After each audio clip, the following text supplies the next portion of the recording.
Welcome everyone to a special MOTS interview. Today we will be talking to filmmaker Ben Ryder, who wrote and directed the forthcoming film, Seven Devils.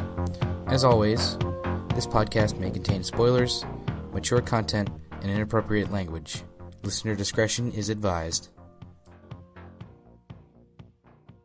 Alright, I'm here with Ben Ryder. He is a filmmaker, and he has just put out a new film called Seven Devils. We're here to talk a bit about kind of how he made the film, where his ideas came from, and a bit about him personally.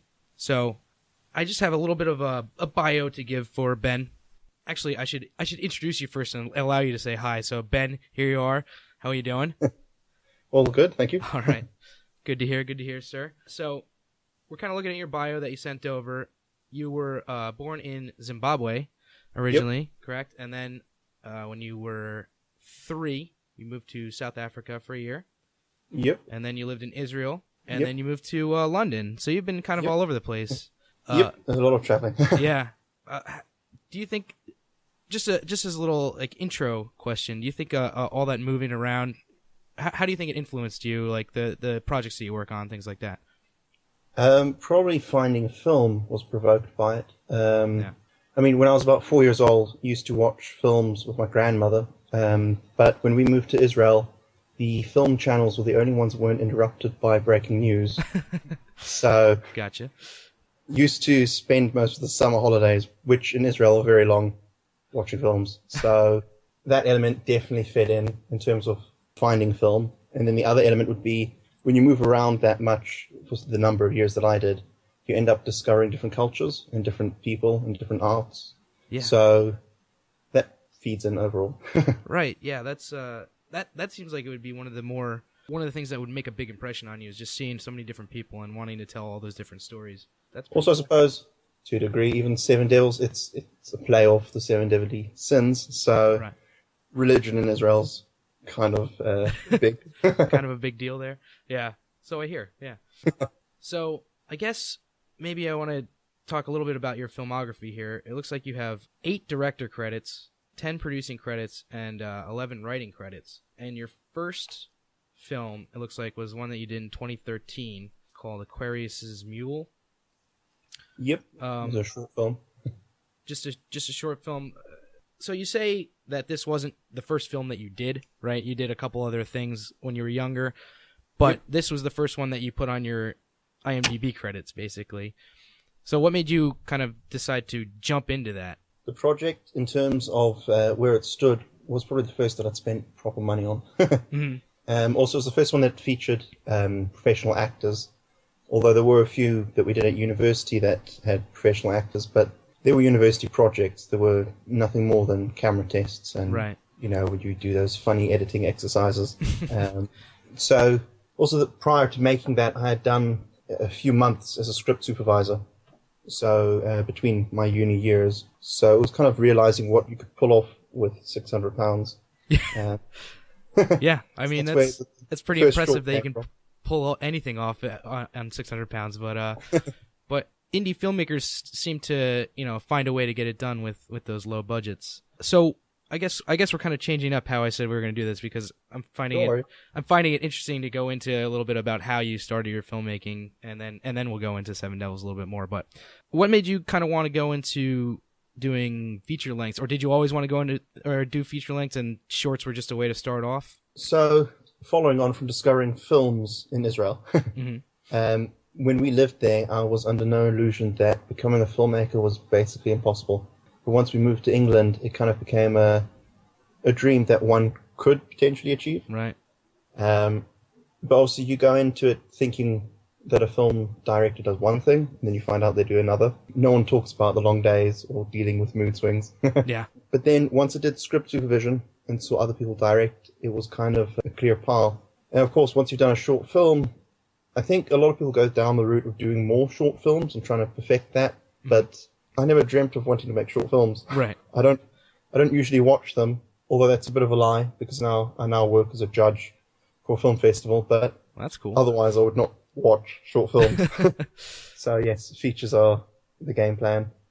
Yeah. So after Versus Mule, it was kind of working out what kind of budget you could make a feature for. And if £600 equals 10 minutes, £6,000 will equal, an hour and a half. Right, there. Right. Maybe we can give a little shout out here too. Which film festival is it that you judge for? We've got two at the moment. The one that I'm a cinematography judge for is the monthly film festival. I think it's called TMFF. I just get sent the shorts to watch. Yeah. And then the other one I actually run, which is brand new. It started this year, the Monkey Bread Film Tree Awards. Cool. We'll have to look them up, and we'll have to send everybody else who listens to go look them up too. So that being said, maybe we can go into Seven Devils a little bit, because this is the one that we all watched last week, and it was a fun film to watch.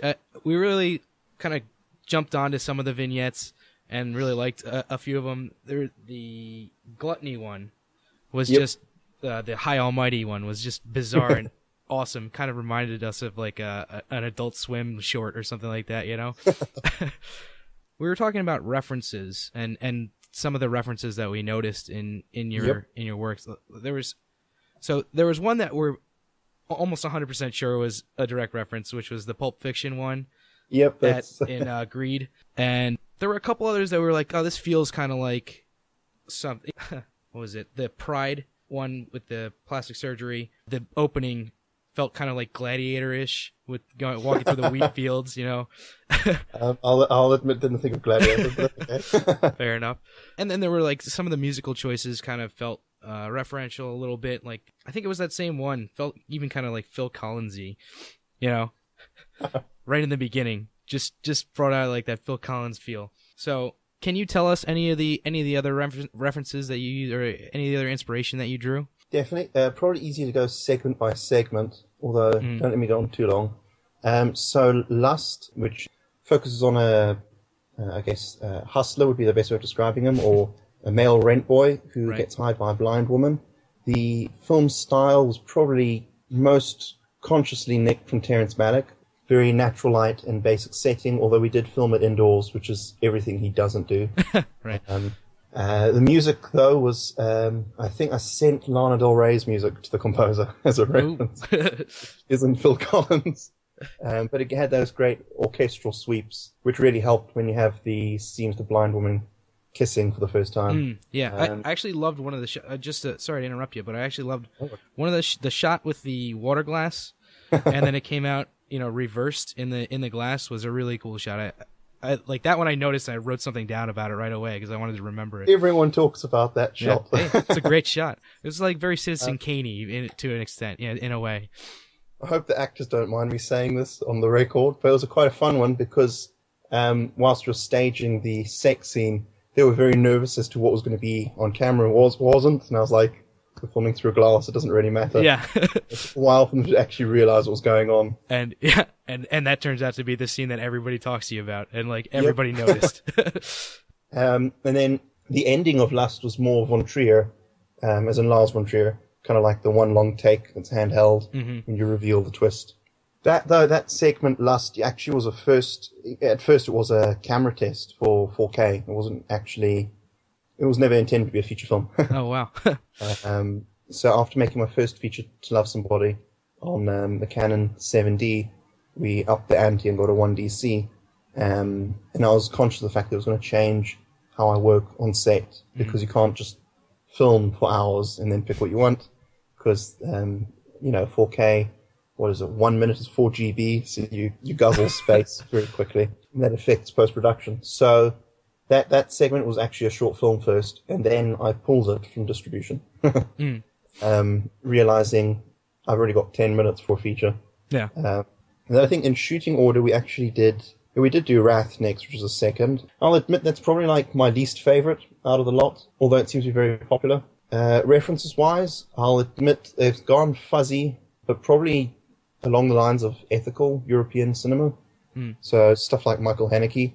But at the same time, mixed with, I don't know if you're familiar with it in the States, but Hammer Horror, which is a British B-movie genre from the 80s and 70s. So, I mean, that was thrown in there. I mean, with a palm reader, you've got to have a bit of a cheesy element to it. Of course. I don't even remember music references. Oh, I do. Kind of New Orleans music. Yeah, we got the twangy guitar a little bit on that, yeah. Yep, that took a while. Our composer, Lawrence, I don't think liked me that much with that one. I kept sending it back going, still haven't got it. And then Greed, as you know, is Pulp Fiction. Also references the play, Waiting for Godot, which is about two characters that wait for someone that never shows up. And then that music was all very like garage, almost, I think I even sent like some sort of dodgy 90s music to the composer. Gluttony was Gregoraki, which kind of went on to Envy. I'm a big fan of Gregoraki. I think Smiley Face is probably a big influence of that one. Also working out the green screen element where the special effects look kind of funny was, I don't want to say Mary Poppins, but I guess Mary Poppins had an influence there. Yeah, I could definitely see that. And then, so yeah, no, Envy was another Gregoraki influence. Probably Splendor, which is this great film he did about a threesome couple. Very rom-commy, which obviously I went away from. And then Pride was really a product of the location that we were filming in. I wouldn't really say we went in there with a reference. Right. But I was watching a lot of Jim Jarmusch films at the time. And then last but not least, Sloth. I think that's the seventh. Yep. Which was totally in reference to silent films. Yeah, that was... Actually, I think that was probably one of our favorites between the four of us who watched it. Really liked what it kind of said about, people who were down and out and still living this life and finding love and losing love, and they're still enjoying themselves and hating themselves and all that. Like kind of get the full experience there. There one has a few fun anecdotes if you want to know the trivia. Oh yeah, absolutely. Actually gathered the cast for a sci-fi in the UK. We've got these 48-hour film challenges where you get a team together and you put a film and then you submit as short films. Yeah. And I had the cast together for a project that someone else was going to produce and had a slight falling out. So I told the cast we'd find something else to do, and they'd already starred in Seven Devils, and then we. By chance, my parents had shares in a building that was going to be knocked down, which is the warehouse we filmed in. So we just relocated. Jumped in there the day before it was going to go Literally down. The day before. The following day it was knocked down, the interior at least. And then we filmed in there later on when it was renovated in a different project. But and then another side note was that we'd actually spent the entire day filming and then discovered that we hadn't been filming in 4K. Oops. So we had to redo it all in 1 hour. The actors weren't happy. Well, you gotta sacrifice for your art, So out of all these, which one would you say, or I don't know if you want to say, but which one do you think was your favorite to do and came out the best? Oh, that's not easy. Came out the best, probably Envy, because I think it was probably closest to the script. We didn't have too much deviation. Also, I think overall it's like a segment that, oh god, when you watch Seven Devils with different audiences, you see people enjoy different segments, and I think it's the one that everyone across the board enjoys. Yeah. I've seen it with audiences that don't get the comedy, right, and audiences that don't get the drama, but everyone seems to like that segment. In terms of filming, though, it was probably the most stressful. So I'll go with Sloth was probably, it was the funnest to film. That's not even a word. Most fun to film. Yeah. Hey, we're okay with funnest here. That was actually perfect. I was going to try and get you to go through each one of those, and you kind of just jumped in and did it, did my work for me. It was great. I'm sorry. No. Listen, the easier you can make it for me is that's good. So I had a couple other questions specifically about the movie. I would guess there was intent, but was there any? What was the reason that you ordered these in the way that you did? Oh, there used to be a different order, but generally speaking, I thought it would be easier to build in. You see, the comedy Gluttony, because it's so off the wall, with its focus on a priest that steals money from a church and then gets high, buying drugs from a mute drug dealer. Yeah. And having shot it all with green screen and doing funny color filters, it felt like the easiest one to put in the middle, because if anyone got that far, they'd be willing to continue. But it also felt like if you get over that hump, you're going to be there until the end. I think starting out with Lust helped a lot because it's a very provocative plotline. Having a blind woman wanting to hire someone to have sex, it's a bit of a hook. I guess what you've done is also highlighted the segments that I don't think work, because I personally don't like them. Well, I suppose saying I don't like them doesn't mean anything. It's more compared to the others, they're a little weaker. Right. Wrath and Greed, I think, are the slowest. So by putting the hook then the slightly slow ones, and then gluttony. Anyone that's got that far gets rewarded at the end. Right. Envy is the longest, so I think it had to go immediately after the shortest. And then you've got pride, which I think pride you just couldn't end on that one. And sloth went where it went because it's considered the worst sin, I think, in Catholicism. But it was one of kind of complicated remembering who remembers which. Of course, this is that. I don't want to sound like I've lacked research, but there are 10 sins as well as 7. Depends which group you read. Well, you just went off of the ones from 7, right? Yep. Oh, definitely. That was another reference. You do not need 10 segments. It's way too long. Yeah, exactly. I also thought the ending of Sloth was really important to put it where it was because it ends with a social message. You know, if we don't look after people in terms of a social group, you know, we're killing each other off, which I think somehow ended up being almost like a purpose to the film. Yeah, it was. I thought it was really well paced too, and that was the reason that I wanted to ask you that because you're right, having gluttony in the middle, having this. To me, it was kind of a payoff. Like, you had this ridiculous, like, bizarre little vignette right in the middle, and that was, like, I love that type of stuff, so I just loved it there, and, like, at that point, I definitely wasn't going back, I was, all right, we gotta see the rest of these, and having the silent, sloth at the end was a really good cap-off, and I thought it was kind of, I don't know how to describe it. I thought it was really nice that you were willing to put the silent one at the end, and like you didn't have to have your most garish one at the end. Like you didn't have to have people talking. You could just end off on that silent movie and just you kind of go away from the film. How I like to go away from a film, quietly, like thinking about it at the end. If you have a silent movie theater at the end of watching something, you're good to go, and you kind of set the tone for that right at the end there. With that one. Well, it's pretty great here. Yeah. I guess this was probably originally supposed to be done in, you had the idea originally to do this in vignettes, right? This wasn't like ever I'm going to try and do something about the 7 deadly sins in one like feature length and like have it all be one thing. Nope. Yep. So yes, it was going to be a vignette. Probably for some reason I saw coffee and cigarettes. I was just convinced that format was just incredible to do a film. That was a great film. As we went along, originally I was going to do segments that would bring back other characters. So there is a script roaming where the rent boy from the first segment shows up in Envy. Yeah. But then I realized that it would be more interesting to take the American Horror Story route where you have different stories and some of the same actors. Mm-hmm. Sadly, we didn't actually hit 7 actors. There was Louise, who played the gun-wielding organ harvester in Greed's offered Pride, but she couldn't make the schedule. So had she done that, we would have had 7 actors show up in 7 Deadly Sins twice. Yeah. Well, I mean, it was still, it was still noticeable that, people came back and did other roles, and that was kind of cool to see, Mm. But also after doing To Love Somebody, which was it was a very basic linear plot about 2 couples, I kind of wanted to do something that had more going on because I was frightened of watching another film with an audience that were bored. And the easiest way to do that was to do an anthology, so everyone got a bit for their likes and dislikes in terms of, comedy, drama, and all that stuff. Yeah. Of course, I've learned since, doesn't matter what you do, every film you make you'll find boring at some point. Right. Well, having done a little bit of writing, it's kind of the same way. Like, when you read your own writing 1,000 times, it's going to be boring to you. Either way, you got to find a way to keep it fresh somehow. Yep.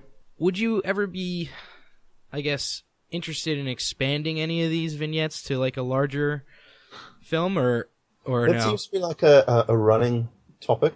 Yeah. A lot of the reviewers seem to keep highlighting, and they're really random. One will scorn Greed, and the next will say, "Oh, that should be the feature." And then another person will scorn Pride, and the next person says that should be a feature. And I have no idea where it came from.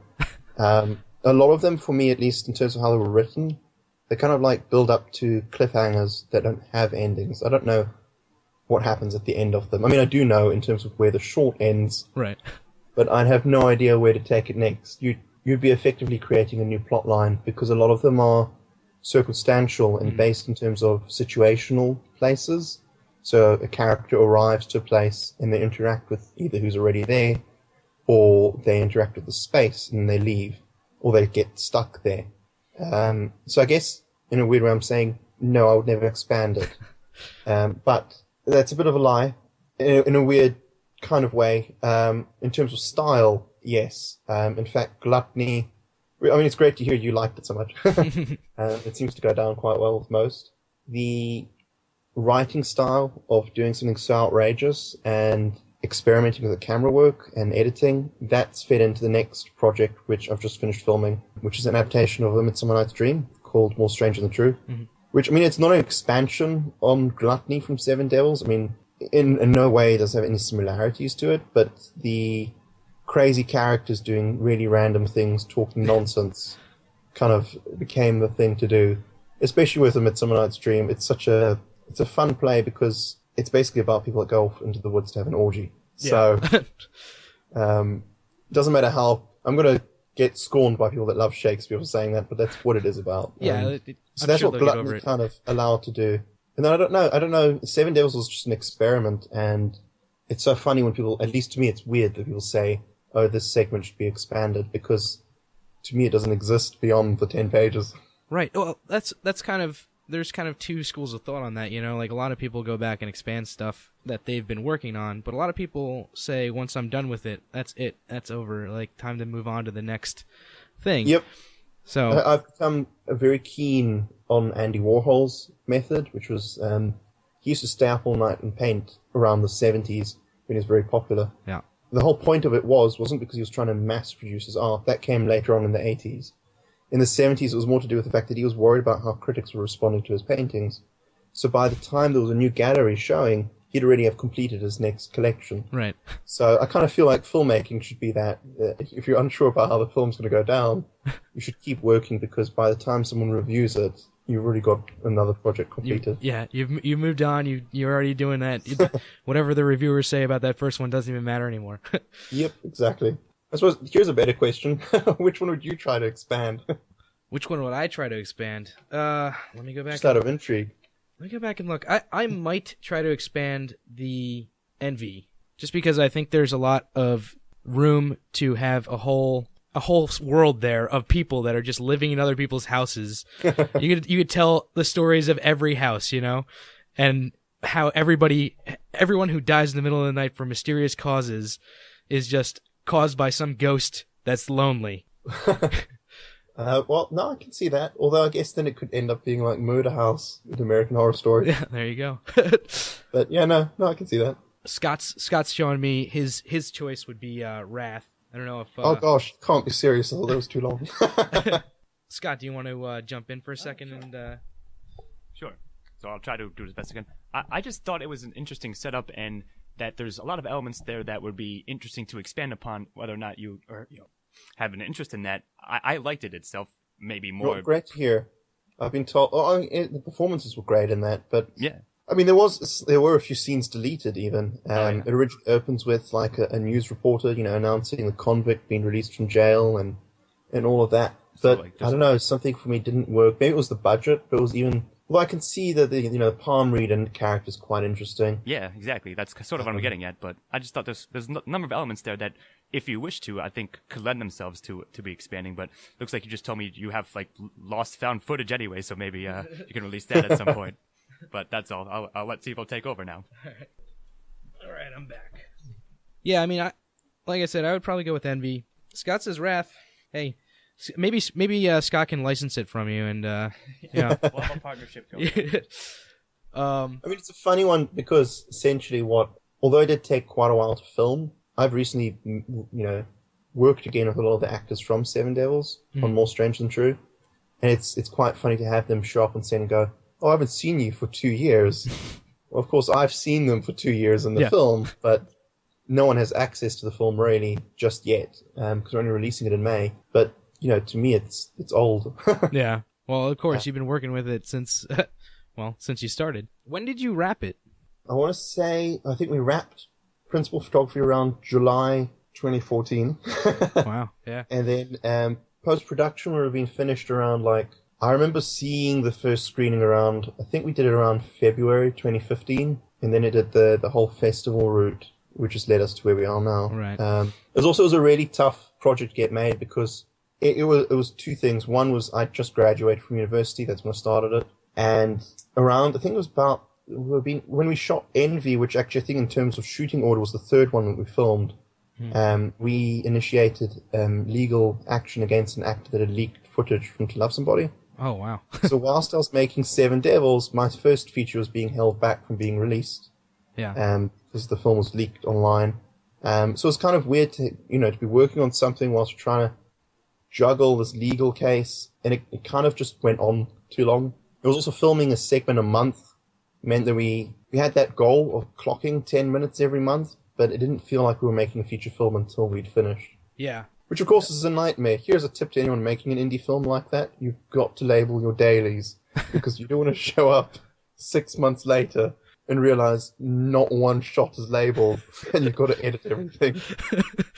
Oh, good. I get to look through every single one of these and figure out where they're supposed to fit in. Exactly. And then, of course, I can be quite lazy with the clapperboard, which means sometimes we don't keep trace of which scene number we're on or take, which meant post-production was a lot of fun. Yeah, I bet. I don't know if well, actually, you mentioned budget a little bit earlier. Maybe we should talk about that, because you sent me a little list of the budget breakdown for this film. Yep, I feel bad about sending it, but it was provoked by a lot of people sending me. So, we approach reviewers to get the initial reviews for promotional material. Right. And a lot of them seem to scorn the concept of Seven Devils being made for £10,000. They kind of felt like the film didn't use the money wisely, and it was quite weird to me, because I've seen short films made for £10,000. Yeah, I was going to say, I feel like that's pretty cheap for a feature-length film. Yeah. Yeah. So, the breakdown that you gave... And I'm glad that you sent me this, because it's kind of interesting to see. I don't get to see what the budget breakdowns on films are all that often. So the breakdown that you gave, if you don't mind me saying this on air. No, go for it. In fact, I'm probably going to be publishing very soon, because some people seem to get angry not knowing what the budgets are. Especially collaborators, because they're unsure if we're making money or not. And then users, we don't. Yeah. I'm not like hiding profit anywhere. We have never broken even on anything. But no, I think budget's also really important to know, because it helps you pace a project. I've since gone on from Seven Devils to make cheaper films. Mm-hmm. Fair enough. I mean, yeah, it's certainly good to know, a good starting point to know where you can cut or where you need to add more, I'm sure. So you spent £7,000 on the camera and equipment for production. There's £1,000 on the editing suite. Yep. $1,000 on festival entries. Yep. Which is probably something a lot of people forget about if they're not making films themselves, like, oh, damn, I forgot. We have to actually enter these places and try and get it known, And then I still have that moment when I look at the bank balance that I've got, and I'm like, oh, maybe we won't enter it here. Yeah. This one's a little expensive. And then the last $1,000 was food, transport, and little things like priest costume, I guess. Yep. I don't know if there was anything else.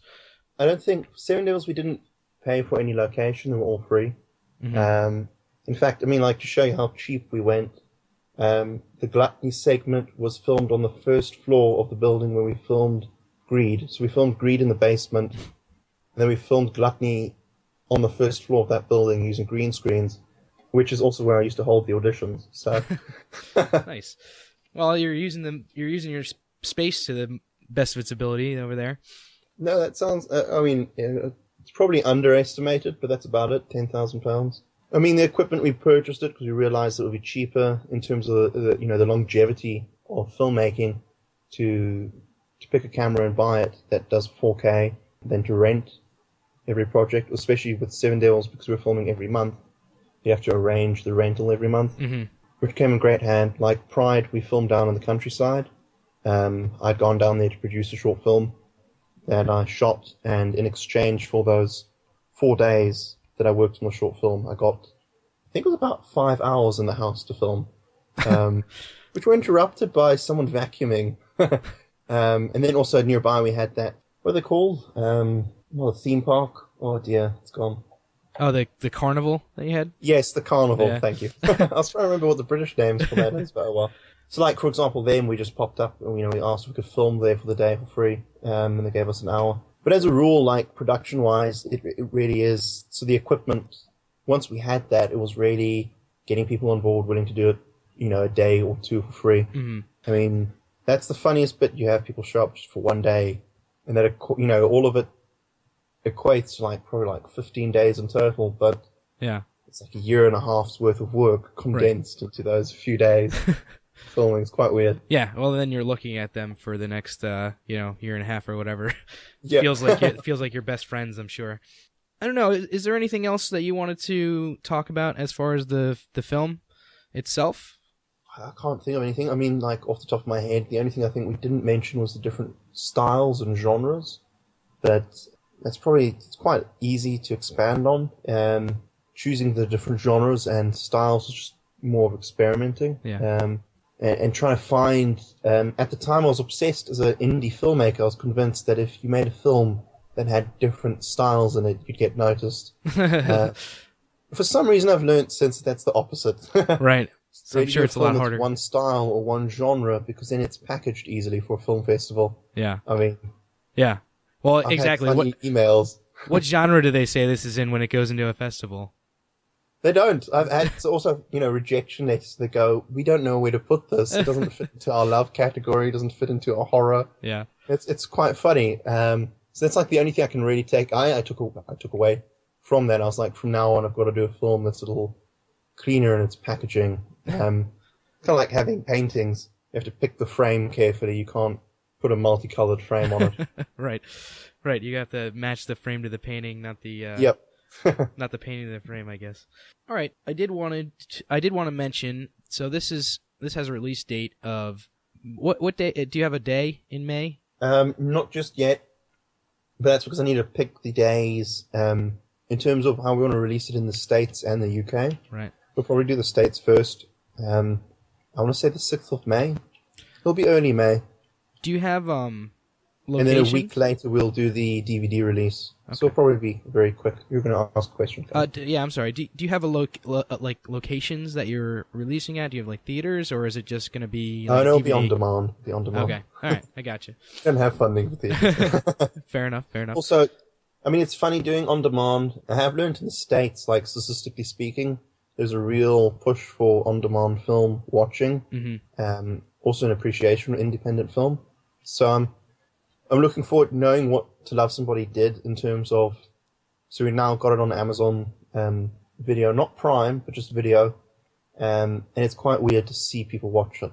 So I'm looking forward to seeing what Seven Devils does, because I think it's one that appeals to audiences, even though, film festivals weren't keen to, put it in their showings. I think it's one an audience would be intrigued to watch. Yeah, I think people are going to like it when it... I think people are going to like it when it drops over here, especially anybody who's into the indie movie scene. You get a little bit something different from the film. All right, so that's going to be in May. That's dropping. And I guess we can talk a little bit about yourself now. Dun, dun, dun. Yep. So, what keeps you? What kind of keeps you going in terms of filmmaking? Why do you keep doing it? Oh gosh, that is. It's kind of funny to get that question, because probably a few months ago I nearly quit.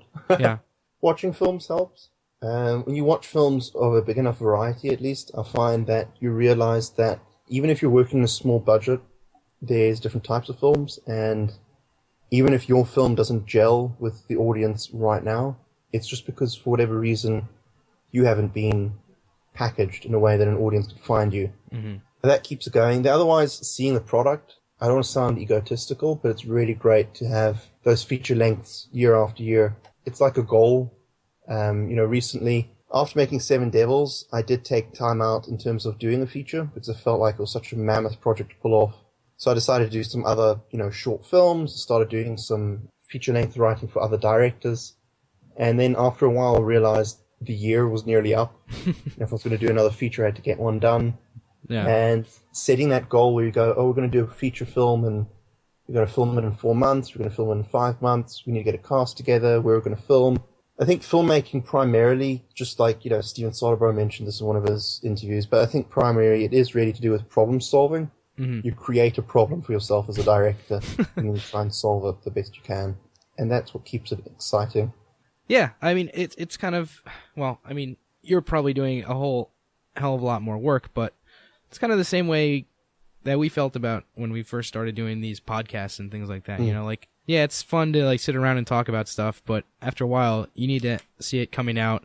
You need to have people like, you know, at least giving you a little bit of feedback and stuff like that. So definitely, although, you know, like the point for me recently when I nearly lost interest was actually after attending a film festival. Yeah. I saw probably the worst film I've ever seen in my life. And I just remember walking out of the theater. I left early. It was called Evilness. It's a Mexican film. And I later found out that the scene I walked out on was the last scene of the film. But it was so tedious. And I attended the film festival because I had a scripting competition, but they had previously rejected Seven Devils. And it was so weird to me to attend a film festival and see this film about, what was the plot? It was about an old man who was trying to convince a film studio to greenlight a production about himself. So he wanted to make a biography about himself, and he sings in it, and it was very experimental. And I remember leaving the theater thinking, if this is one of the top 25 film festivals worth attending, according to Movie Maverick, Movie Maker magazine, and leaving the theater thinking this is what gets in, I'm screwed. I was like, yeah, this is over. If yours didn't get in and this did, then maybe it's just not gonna. Yeah, the whole system's it wasn't screwed. Even so much like I can see how it can appeal and taste, but it worries me overall. Like, I mean, it sounds very. I don't want to get onto the TV rant because everyone loves TV at the moment, but I worry about audiences becoming more stupid, and that's what I kind of feel like is happening. Is we seem to be shunning low-budget indies, which we used to previously love. And I'm not saying my films are the ones that should be noticed, right? But I mean, it ties in with the Oscar debate at the moment. I don't want to sound too political, but there's a reason why the nominations are what they are. It isn't necessarily to do with who deserves to receive a nomination. It's more to do with money. The films that have the largest budgets get nominated, and they happen to be types of films made by certain types of people, because they are the people that get the money. It's got nothing to do with, you know, I personally really felt Chirac deserved several Oscar nominations, but being an Amazon film, it never had the same kind of budget as The Revenant. Yeah.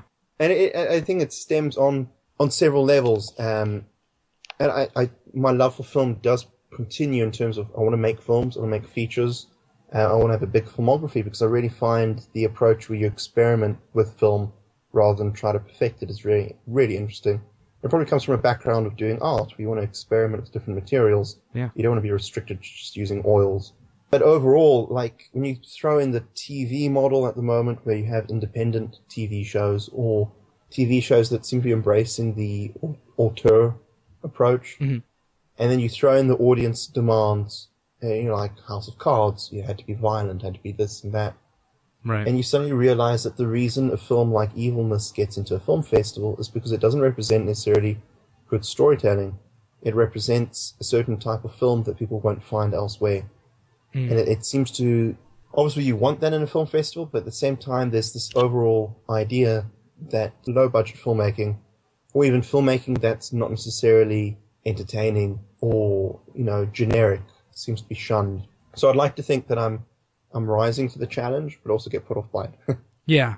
Well, that's always a struggle whenever you're trying to make any kind of art, I think, is seeing what's out there, seeing what you're doing, and not only struggling to like kind of put yourself into that scene, but also seeing things that are worse than what you're doing and saying, how the hell is that more popular than me? But also seeing things that are, you know, possibly better than what you're doing and saying, Jesus, how am I ever going to be that good? You know, like it's kind of that dual tearing you. Yep. Like, oh, definitely. That's quite cruel. Yeah. I mean, like that's exactly how I feel whenever I'm doing anything, is like, I kind of see both of those points. Although finding great films, I always find that they're a real boost in terms of morale, just because you see a film that's... Like, I mean, a good example, like I recently saw Nymphomaniac, Lars von Trier's film. I would never want to make it, but seeing it gives me hope in terms of the art form. I mean, I guess this is asking the question, what keeps you making films, ties in with the question of why film. And it stems to both the love for the art form, but also believing that it's a very unique form of communication when you can tell a story without, use images and use sound and use all sorts of funny tricks. I mean, it is a trick, basically. It's like a magic trick. But to be able to communicate in a certain way using cognitive material where the brain processes images and sound, and it produces some sort of emotional reaction, to me is very, very exciting. And so that's what keeps me going. That's a terrific answer. So you said you just finished doing the Shakespeare. Filming a feature in 5 days is not recommended. Oh my god! So that one's more strange than true, is what that's called, based off of Midsummer Night's Dream. Do you have any projects for the future? I don't know if you can talk about them or not, but do you have any projects for the futures lined up? So alongside that, earlier this year we filmed Forever Tomorrow, which will be off to film festivals. That focuses on alcoholics. It's kind of like a trio feature in terms of it has 3 main characters that are all intertwined, and then it has the AA meetings, and then obviously, as you mentioned, More Strange Than True. More Strange Than True, though, I mean, it's not like the normal features. So Forever Tomorrow, like Seven Devils, will do a year on the film festival circuit. More Strange Than True, though, we're going to send it out quite soon.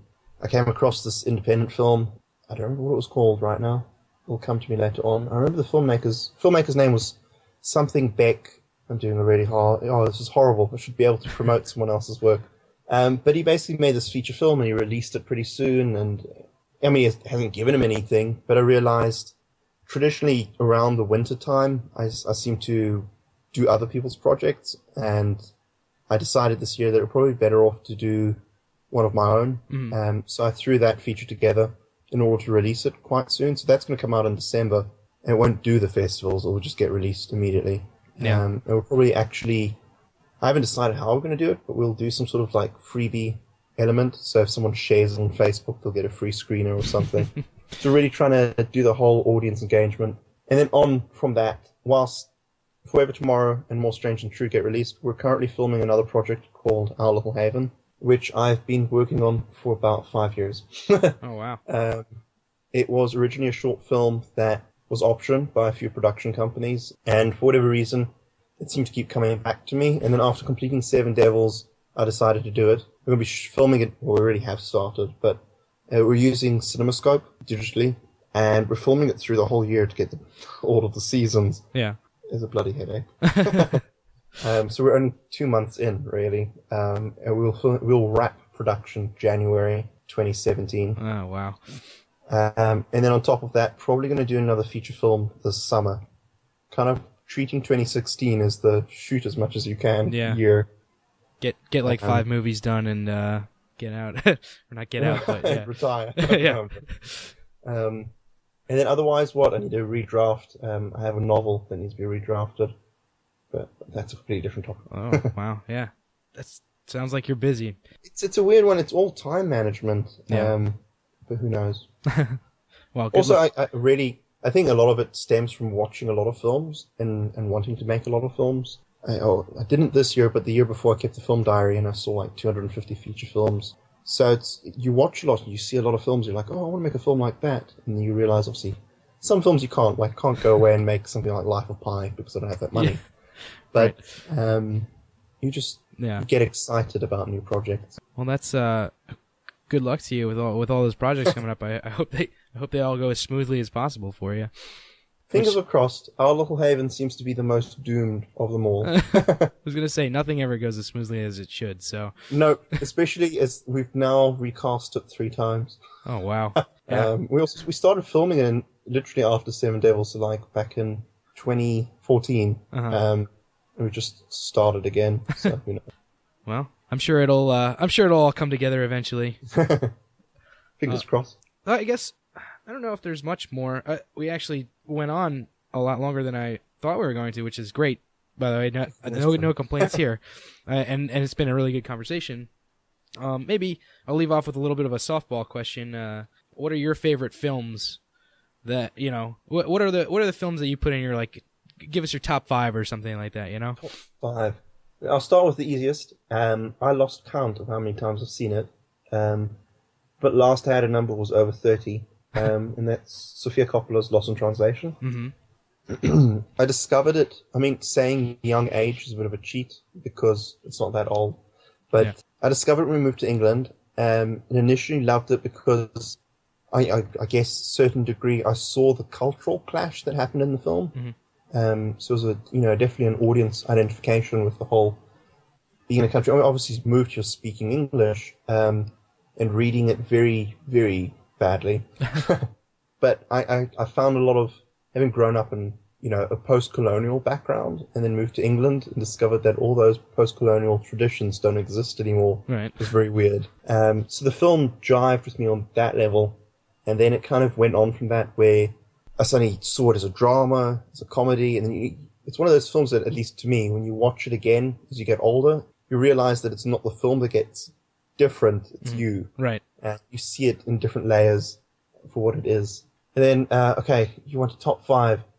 Oh, gosh. Probably the easiest is just to throw some sort of Terrence Malick's The New World. I just think it's an incredible film in terms of scope.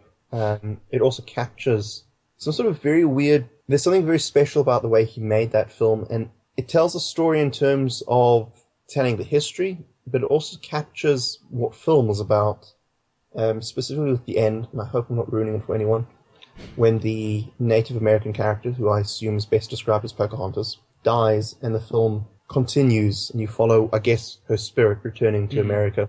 But there's something about the way that film's made in terms of capturing the uncultured, land.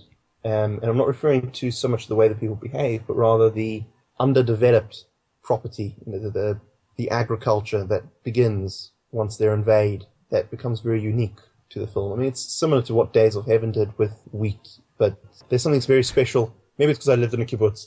Yeah. And did the whole countryside thing as a kid, that it just drives. Okay, another favorite. F.W. Murnau's Faust. Faustus, I think it's called. It's a wonderful silent film, beautifully made, an incredible production design for a film from, I think it's from the 20s. But it's just, there's something very special about the way he put together this film that's basically capturing a plague taking over the city, and then a philosopher does a deal with the devil, and then he's able to see all sorts of things. It's just, for a silent film, it was so many miles ahead of what we do now, and I always return to that one. Another favorite I'll just pull out of nowhere, and now it's gone blank. However you want to leave it. I just threw out 5 as like a, off the top of my head number. But no, 5 is a good number. I'm trying to think. We're always trying to think one American film, one European, one silent. Represent everyone over here. Represent everyone. Also, I think when you watch a certain volume of films, it's very hard to pinpoint favorites because you just keep discovering new ones. Right. I mean, that makes. A recent one that I keep coming back to is Maps to the Stars. I've been a huge fan of Cronenberg, for years, and he's made so many noteworthy films. But there's something really special about that film, in terms of it's just got so many great performances, and also a really intriguing plot device going on. We have someone return to Hollywood, and they have this sordid past that you won't find out about it, but it's built in to do with stardom and film. I haven't seen that one yet, actually. I watches films and loves films, but yeah. Yeah, I love Cronenberg, but I haven't seen that one yet, so that's going to be on my list now, for sure. Sacrilege! I know. That film. I mean, where else are you going to see? Oh gosh, I'm going to probably forget a few names, but off the top of my head, John Cusack, Julianne Moore. I mean, it's just the cast is just. It's one of these films that you expect someone to be off their game because there's just too many people in one room, and somehow it comes together beautifully. Everyone is just right on, yeah. Yep. It's almost similar to Cloud Atlas, although, I mean, that's a completely different film, and it's one of those films that it's got such a large scope, whether it's technical or just in terms of how many spinning plates are going on. You'd imagine something would go horribly wrong, but somehow it comes together. Keeps it together somehow, yeah. All right. Well, I think that's about it. I guess we can wrap up. Ben, thank you very much for joining us.